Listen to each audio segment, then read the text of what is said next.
Hello everyone, good morning. I, Bhusari Vishwas, lecturer of Pravara Medical Trust, College of Pharmacy, Shogao. My subject is Hospital and Clinical Pharmacy. So my dear student, today we are going to discuss new topic or a new chapter, that is medical terminology. विद्यार्थी मित्रांनो, आजच्या लेक्चरमध्ये आपण नवीन chapter study करणार आहोत. चॅप्टरचं नाव आहे medical terminology. In that chapter, first we seen introduction. The aim of this chapter is to help student to acquire a good knowledge of medical terms in current use in practice of medicine. ह्या चॅप्टरचं main M काय आहे तर स्टुडंटला काय help करणं, जे knowledge आहे, जे चांगल्या प्रकारचं नॉलेज आहे मेडिकल टर्म्स रिलेटेड, आणि ते कशामध्ये यूज केलं जातं, करंट सिच्युएशनमध्ये किंवा करंट प्रॅक्टिस ऑफ मेडिसिनमध्ये ते यूज केलं जातं. असं अशा प्रकारचं मेडिसिनचं जे नॉलेज आहे ते नॉलेज चांगल्या प्रकारे मुलांना देणं किंवा ह्या चॅप्टरचं एम आहे. म्हणजे ह्या चॅप्टरमुळे काय झालं पाहिजे, स्टुडंटला हेल्प झालीच पाहिजे. कशाच्या रिलेटेड हेल्प झाली पाहिजे तर to acquire a good knowledge, चांगल्या प्रकारचं नॉलेज ऑफ मेडिकल टर्म्स, ज्या मेडिकल टर्म्स आहेत त्या medical terms related knowledge in current use in practice of medicine. In that second, मग मेडिसिन म्हणजे काय. मेडिसिन म्हणजे काय तर it is a term denoting all aspect in the science of prevention, investigation and treatment of disease. काय denoting केलेलं आहे, all aspect in the science.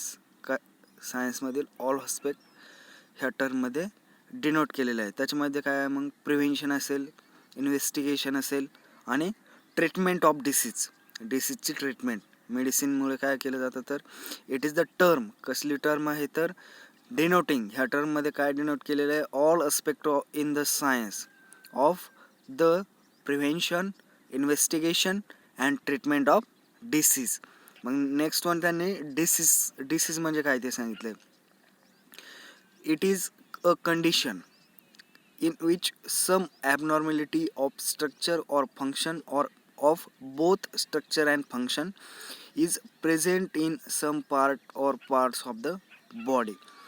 ही एक अशा प्रकारची कंडिशन आहे, त्याच्यामुळे काय होतं, स्ट्रक्चरली किंवा फंक्शनली काही ॲबनॉर्मॅलिटी तयार होतात.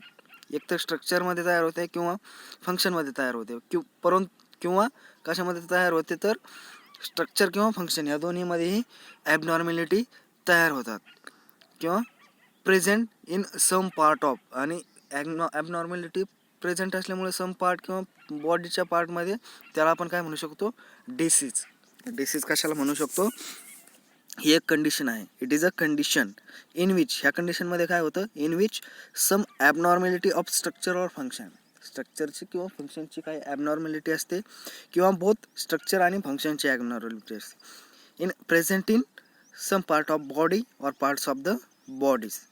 देन नेक्स्ट पॉईंट काय आहे, the word disease is synonymous with other terms when used in the right context, such as a disorder, ailment, pathological condition, illness, sickness, morbidity or morbid condition. The words disease is synonymous with other terms when used in right context. त्याच्यामध्ये काय such as मग disorder असेल, elements असतील, pathological condition असतील, illness असेल, sickness असेल, morbidity असेल और मॉर्बिड कंडिशन असेल. देन नेक्स्ट वन आहे, some general terms may be use while describing the different forms of disease as given below. आणि काही जनरल टर्म्स त्या ठिकाणी यूज केले जातात कशासाठी, different form of disease describe करण्यासाठी, आणि त्या खालील प्रकारे दिलेल्या आहेत. मग त्या पाहूया आपण कोणकोणत्या आहेत तर डिस्क्रिप्टिव्ह टर्म आहे आणि त्यानंतर त्याचा मिनिंग आहे. मग डिस्क्रिप्टिव्ह टर्ममध्ये काय काय आहे? ॲक्यूट आहे, क्रोनिक, त्याचबरोबर organic, congenital, acquired, familial, then functional, systemic and local. मग वन बाय वन आपण त्याचा मिनिंग स्टडी करूया. ॲक्यूट म्हणजे काय? तर rapid onset and progress of disease. म्हणजे हे एक प्रकारचं रॅपिड वनसेट असतं, त्याचबरोबर त्याची प्रोग्रेस डिसीज असतो तो. त्याचा मिनिंग काय आहे? Rapid onset and progress of disease. Then chronic म्हणजे काय? Slow onset and progress of disease. Rapid कशामध्ये असतो? ॲक्यूटमध्ये असतं. आणि क्रोनिकमध्ये काय होतं? Slow onset and progress of disease. Then ऑर्गॅनिकमध्ये काय असतं? त्याचा मिनिंग काय आहे ऑर्गॅनिकचा? Associated with abnormality in structure of organ. आणि ॲबनॉर्मॅलिटी कशामध्ये येते? तर जे ऑर्गनचे स्ट्रक्चर आहे त्याच्यामध्ये ॲबनॉर्मॅलिटी तयार होते. Associated with abnormality in structure of organ. Then congenital, त्याच्यामध्ये प्रेझेंट ॲट बर्थ. कधी असते? Present at birth. Then acquired कधी? After birth. After birth. Then familial म्हणजे त्याचं मिनिंग काय आहे? Occurring in families. कुठं ऑकर होतं, कुठं आढळून येतं? तर ऑकरिंग इन फॅमिलीज. देन फंक्शनलमध्ये एटेड with abnormality of function. Abnormality कशामध्ये असते? त्याची फंक्शनमध्ये. Then systemic, involving the body system. त्याच्यामध्ये काय इन्व्हॉल्विंग असते? Body system. And last one आहे लोकल. त्याचा मिनिंग काय आहे?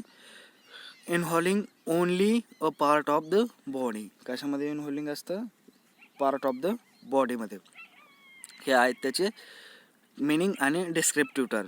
त्याच्यामध्ये आपण काय काय स्टडी केलं? तर acute, rapid onset and progress disease. Then क्रोनिकमध्ये त्याच्या उलट slow onset and progress of disease. ऑर्गॅनिकमध्ये associated with abnormality in structure of organ.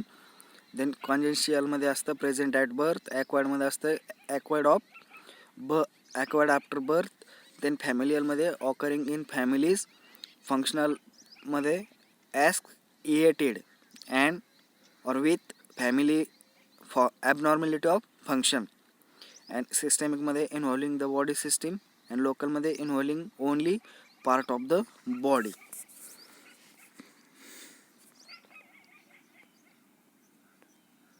Then next one आहे types of disease and their causes. Types of diseaseचे type आणि त्याचे causes दिलेले आहेत. तर फर्स्ट वन आहे कॉन्जेनिशियल. त्याच्यामध्ये फर्स्ट आहे जेनेटिक फॅक्टर. त्याचं एक्झाम्पल आहे हिमोफिलिया. जेनेटिक फॅक्टर त्याचं एक्झाम्पल आहे हिमोफिलिया. जेनेटिक फॅक्टर हा टाईप्स ऑफ डिसीज आहे आणि त्याचं कॉजेस त्याच्यामुळे काय होऊ शकतं? हिमोफिलिया होऊ शकतो. Then environmental factor. Example congenital syphilis from maternal infection. त्याच्यामुळे काय होऊ शकतं? मॅटर्नल इन्फेक्शन होऊ शकतं. देन थर्ड वन आहे combine genetic and environmental factor. आणि जेनेटिकली आणि त्याचबरोबर एन्व्हायरमेंटल फॅक्टर हे दोन्ही जर कंबाईनमध्ये असतील तर त्याच्यामुळे काय होऊ शकतं? Congenital heart disease and congenital pyloric stenosis होऊ शकतो किंवा हार्ट डिसीज होऊ शकतो. त्यानंतर काय आहे? ट्रॉमॅटिक. सेकंड वन आहे ट्रॉमॅटिक ऑकर ड्यू टू कशामुळे होतात? तर व्हायोलन्स. First one व्हायोलन्स. त्याचं एक्झाम्पल काय आहे? फ्रॅक्चर आणि डिसलोकेशन. फ्रॅक्चर होणं त्याचबरोबर डिसलोकेट होणं, त्याला डिसलोकेशन म्हणून. त्यानंतर नेक्स्ट वन आहे मेकॅनिकल इरिटेशन. त्याचा एक्झाम्पल आहे bed sores. Then external physical agent. त्याला थर्मल बर्न्स एक्झाम्पल आहे त्याचं. त्यानंतर एक्सटर्नल केमिकल एजंट्स. त्याचं ॲसिड बर्न एक्झाम्पल आहे. एक्सटर्नल फिजिकल थर्मल बर्न्स आणि external chemical agent acid burns. Then next one आहे टर्म्स आहेत टर्म्समध्ये आहे neoplastic due to formation of tumours. Neoplastic कशामुळे होतं? Due to formation of tumours. Then infective due to infection of pathogenic micro organisms और microbes. त्याचं example काय आहे मग? Influenza, tuberculosis. इन्फेक्टिव्ह त्याचं काय आहे तर कशामुळे होतं? तर इन्फेक्शन ऑफ पॅथोजेनिक जे मायक्रोब्स असतील, मायक्रो ऑर्गॅनिझम असतील त्याच्यामुळे होऊ शकतं. त्याचं एक्झाम्पल आहे इन्फ्लुएन्झा आणि tuberculosis. Then poisoning by chemicals. Poisoning by केमिकल्समुळे काय? त्याचं एक्झाम्पल आहे arsenic poisoning. Then allergic. Allergic कशामुळे होऊ शकतं? तर due to hyper sensitivity. Due to hyper sensitivity.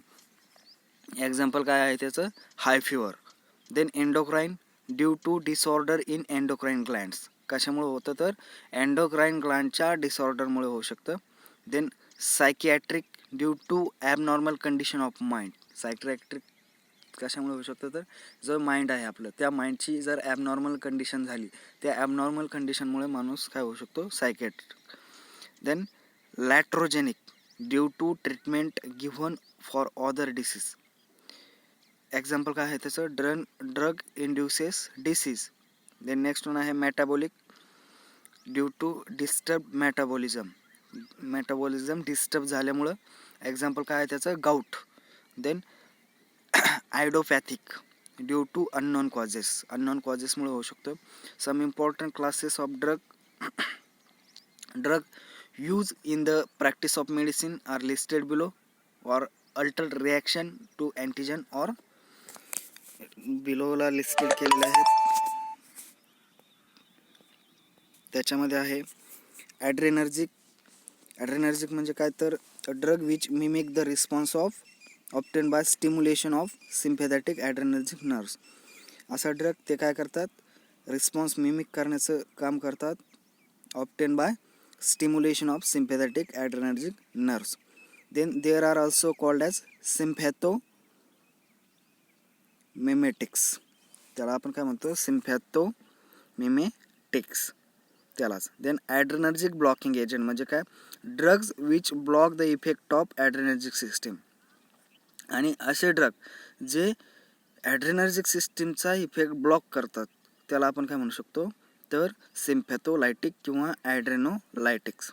Drugs which block the effect of adrenergic system. Adrenergic सिस्टीमचा इफेक्ट ब्लॉक करणारे जे ड्रग आहेत त्याला आपण काय म्हणू शकतो? It is also called as sympatholytic drugs or adrenolytics drugs.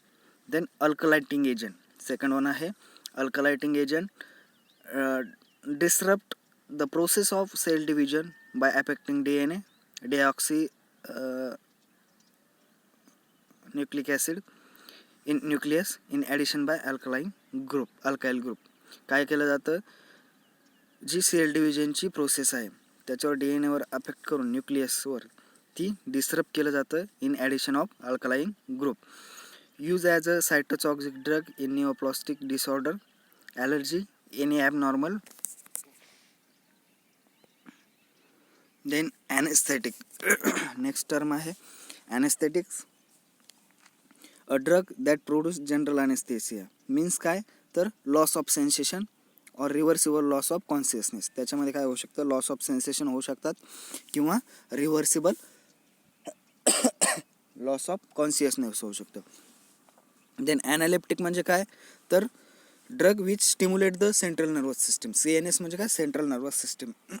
असे ड्रग की ते सेंट्रल नर्वस सिस्टीम स्टिम्युलेट करण्याचं काम करतात. Then analgesic. Drug which relieve the pain. Analgesic म्हणजे काय? असे ड्रग ते पेन रिलीव्ह करण्याचं काम करतात. त्यानंतर अँटॅसिड. an agent that reduce or neutralize the acidity of gastric juice or other secretion. म्हणजे असे ड्रग की जे गॅस्ट्रिक ज्यूस त्याचबरोबर ॲसिडिटी रिड्यूस करण्याचं काम करतात, न्यूट्रलाइज करण्याचं काम करतात. त्यानंतर antibiotic. Substance produce by living organism which can destroy or pre growth and multiplication of various pathogenic micro organism. Then anticoagulants. Drug which reduce or prevent the coagulation of blood. असे drug काय करतात? Reduce करतात किंवा prevent करतात. काय prevent करतात? तर coagulation of blood. Then anticoagulant झालं. त्याचबरोबर आता अँटी कन्व्हल्जंट. म्हणजे काय तर drug use in treatment of epilepsy. एपिलिप्सीच्या डिसऑर्डरमध्ये जे ड्रग आपण ट्रीटमेंटसाठी वापरतो त्याला आपण काय म्हणतो, अँटी कन्व्हल्जन ड्रग. त्यानंतर नेक्स्ट वन आहे antidote, an agent that neutralise or counteracts the effect of poison. आणि अँटीडोट म्हणजे काय, एखाद्याला जर पॉयझन झाली असेल, आपण म्हणतो जनरली की त्याला हा अँटीडोट दिला, तो अँटीडोट दिला. अँटीडोट म्हणजे काय, त्या पॉयझनचा इफेक्ट कमी करणारा ड्रग किंवा त्या इफेक्टचा त्या पॉयझनला न्यूट्रलाइज करणारा ड्रग म्हणजे तो अँटीडोट असतो. देन अँटीडायरेटिक म्हणजे काय तर increase the output of drug which decreases the output of urine. असा ड्रग तो काय करतो, डिक्रीज करण्याचं काम करतो युरिनचं आउटपुट. देन नेक्स्ट वन आहे antiemetic, drug which prevent emesis or vomiting. Vomiting prevent करण्याचं काम करणाऱ्या ड्रगला आपण काय म्हणतो, anti emetic. Then anti epileptic, drug use to treatment of epilepsy. इपिलिप्सीच्या ट्रीटमेंटमध्ये यूज केला जाणारा ड्रग म्हणजे anti epileptic. Then anti fungal, anti fungal म्हणजे काय तर एजंट प्रिव्हेंटिंग फंगल ग्रोथ. असा एजंट की जो फंगल ग्रोथ जी आहे ती प्रिव्हेंट करण्यास मदत करतो, त्याला आपण काय म्हणतो, anti fungal agent. Then anti histamines, drugs use to block the action of histamine. असा ड्रग तो जो यूज केला जातो, कशासाठी यूज केला जातो तर हिस्टामाइनची रिॲक्शन ब्लॉक करण्यासाठी यूज केला जातो, ॲक्शन ब्लॉक करण्यासाठी. Then hypertensive, drug which lower the blood pressure. आणि हायपरटेन्सिव्ह म्हणजे काय, ब्लड प्रेशर लोअर करण्याचं काम करतो तो. Then malarial, drug preventing or curing malaria. Drug malaria treatment करण्यासाठी यूज केला जातो. And antimetabolite, a substance that chemically resemble or particular metabolite completes replace or अँटॅगोनाइज.